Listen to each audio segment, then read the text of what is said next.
I'm Captain Brian Fancher with Texas Fishing Tips, and this is your weekly fishing report. Well, we've got quite a few fronts moving in and out this week, so it's going to have the water somewhat stirred up. The area outside Starvation Point, if you kind of cross around into Alizon Bay, is going to give you some good protected water, and it ought to smooth out pretty quickly. It's fairly shallow. I like to anchor off around the point and walk in here and throw spoons or top waters or even some shrimp under a popping cork. Just run a short leader and work it along there. There's some schools of reds moving along in here, as well as a spotty trout.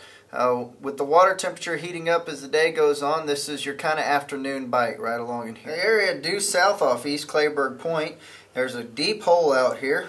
Now this is a good area to anchor your boat off. It can be protected if the wind's kicked up from the south and give you some nice area to fish out here. Look for the trout in the deeper water. Throw a paddle tail, a jig head, or even a shrimp along the bottom. Twitch them along real slow. The water temperature is still pretty low right now, so move it along fairly slowly. And look for those big trout to be suspended right on the edge of that drop-off. There's been a few black drum and sheepshead as well, so if you've got your live shrimp, this is a good area for them. The rocks between the Badlands and Compuerta Pass on the backside of Twin Palms here has been holding some good trout on there. Now the water will stay nice and clean even with these fronts passing through. So this is a good area to either wade fish or drift fish. The bottom's somewhat hard. It's about 3 feet deep along in here. Just kind of be careful, shuffle along. There's a ton of rocks to choose from though.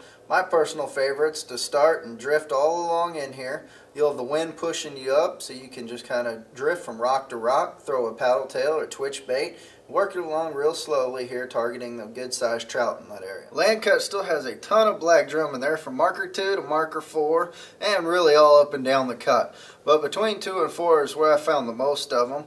Mainly on the west side, but there's still some on the east side as well as there's good schools of redfish running through here.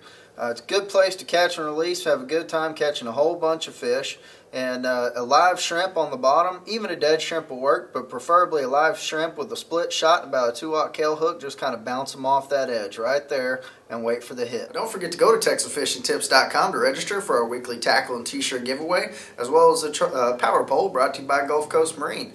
Captain Brian Fancher, thank you for watching.